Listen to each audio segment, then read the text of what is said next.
گئی ہو تو پھر یاد رکھنا مصائب کا فکرہ نہیں، یہ فضیلت کا فکرہ ہے، پیغام ہے ملت مسلمہ کو۔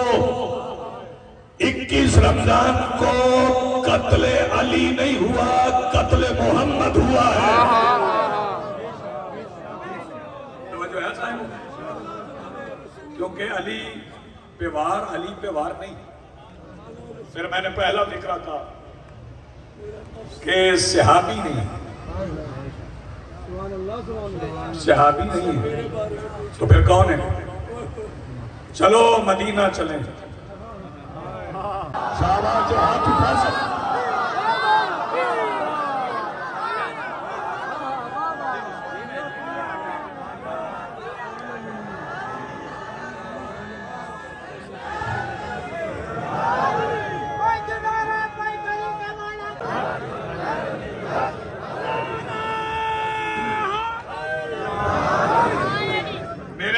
میرے سامنے میرے کچھ لوگوں کا بھائی بنا مواقعات ہے، کس سے؟ اخی سے۔ سارے تیرے ہو رہے تھے،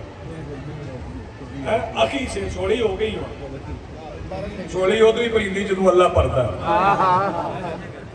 آ جائیں گے کچھ لوگوں کو کچھ لوگوں کا بھائی بنا۔ بتا دیتا ہوں کس کو کس کا بھائی بنا۔ ہاں، حضرت ابو بکر کو حضرت عمر کا، حضرت عثمان کو۔ بھائی میں مجھے پڑھنے دیں نا، آپ تو نہ بولے نا پیچھے، میں پڑھ رہا ہوں تو آپ نے پڑھنا تو آپ آ جائیں، ورنہ آپ کی کی ہوئی بات کا جواب دے تو میں ہوں۔ حضرت ابو بکر کو حضرت عمر کا، حضرت عثمان کو عبد الرحمن بن عوف کا، ابو ذر کو سلمان کا، مقداد کو حذیفہ کا، جس کا مزاج جس سے ملتا تھا، جس کا مزاج جس سے ملتا تھا۔ نبی مزاج شناس ہیں، جانتے ہیں کون کون ہم مزاج ہیں، ان کو ایک دوسرے کا بھائی بنا دیا۔ بھائی بھائی بنتے گئے، بھائی بھائی بنتے گئے۔ بتا رہا ہوں علی صحابی نہیں ہے، سارے صحابی آپس میں بھائی بھائی بن گئے۔ ہستیاں رہ گئی دو، ایک نبی اور ایک علی۔ لوگوں کی نظریں تھی علی کی طرف کہ علی اکیلے رہ گئے۔ پہلے نبی نے جنہیں بھائی بھائی بنایا تھا ان صحابیوں کی طرف اشارہ کر کے کہا کہ تم سارے دنیا میں ایک دوسرے کے بھائی ہو۔ پھر علی سے کہا یا علی میرے قریب آؤ۔ پھر علی کو قریب بلا کے رسول نے علی کا ہاتھ پکڑ کے کہا یا علی انت اخی فی الدنیا و فی الآخرہ۔ علی تو دنیا میں بھی میرا بھائی ہے، علی تو آخرت میں بھی میرا بھائی ہے۔ شاباش، ہاتھ اٹھ گئے، اب ٹھیک ہے، دنیا میں بھی میرا بھائی، مل کے بولو حیدری، دنیا میں بھی میرا بھائی، آخرت میں بھی میرا بھائی۔ وقت نہیں میرے پاس، نہیں تو میں نعرہ سن لیتا۔ دنیا میں بھی میرا بھائی، آخرت میں بھی میرا بھائی۔ لیکن یہاں ایک آیت پڑھنا چاہتا ہوں قرآن کا۔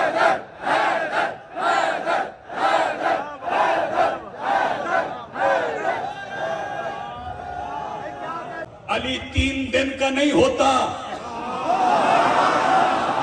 شاباش شاباش، علی 3 دن کا نہیں ہوتا۔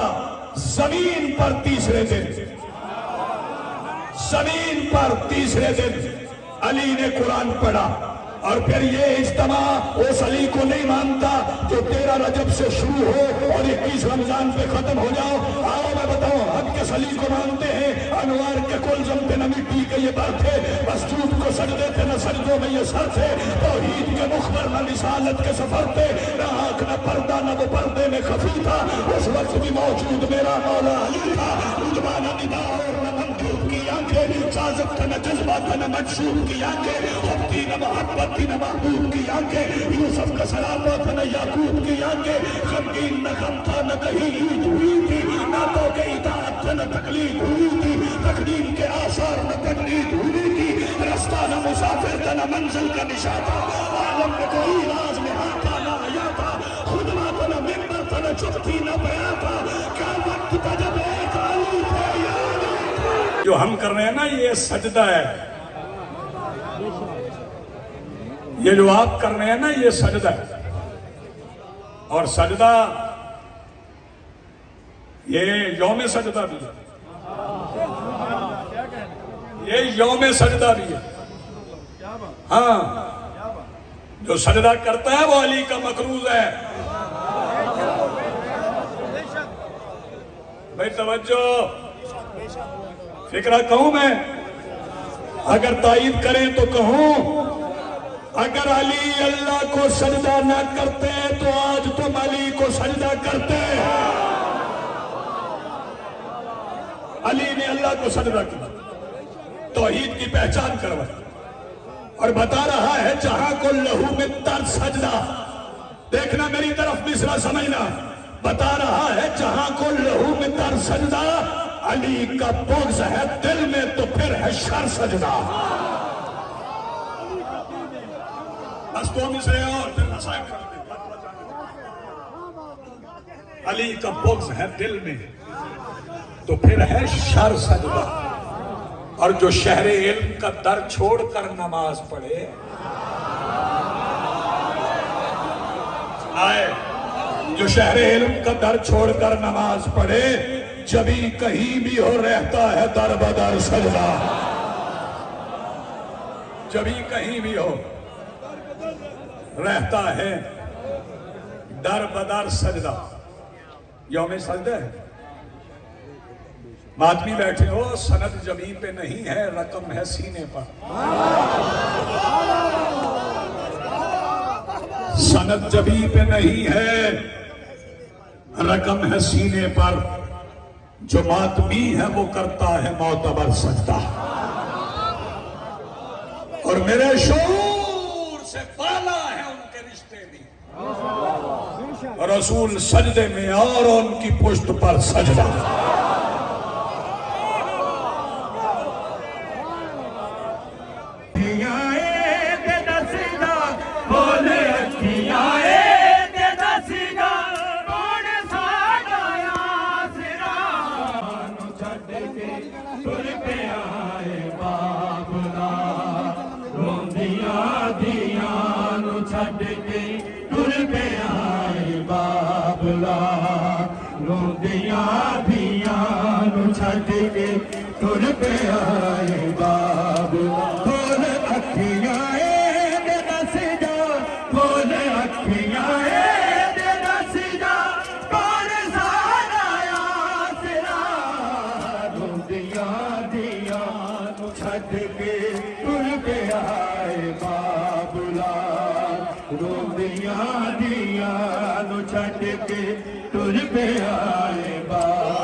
چھڈ کے تر پہ آئے بابلا روندیاں دیاں نو چھڈ کے تر پہ آئے بابلا روندیاں دیاں نو چھڈ کے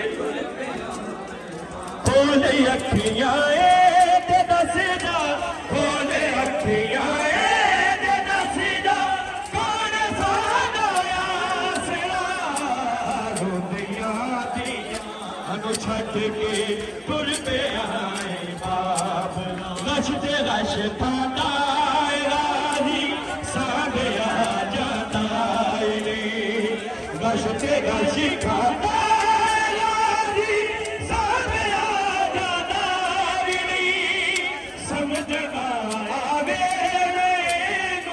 سمجھنا آوے مینوں کیویں دیواں حوصلہ روندیاں دیاں نو چھڈ کے تر پہ آئے بابلا روندیاں دیاں نو چھڈ کے کھولے اکھیاں تے دس جا کھولے اکھیاں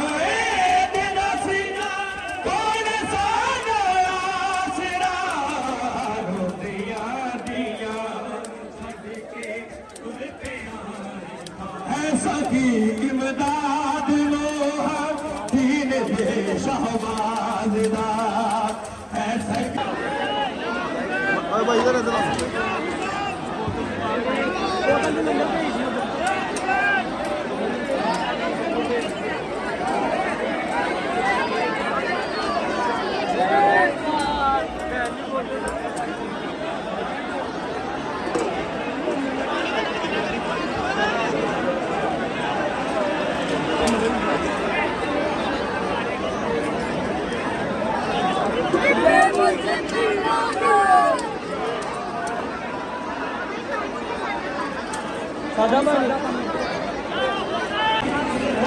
تاجیہ کرو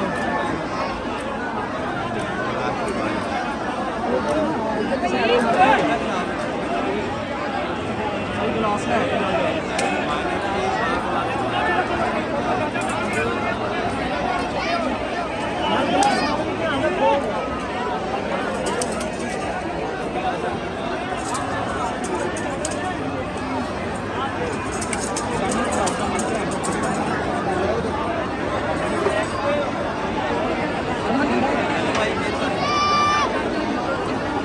گلاس چاہیے یار بات کی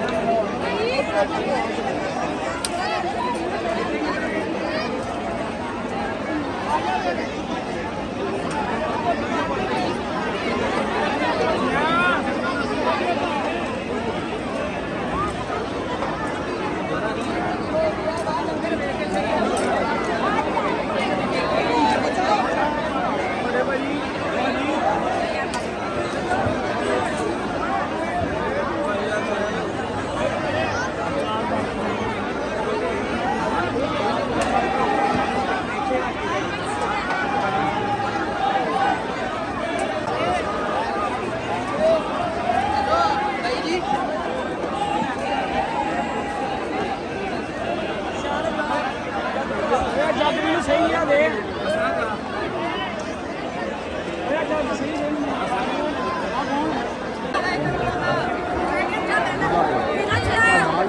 صحیح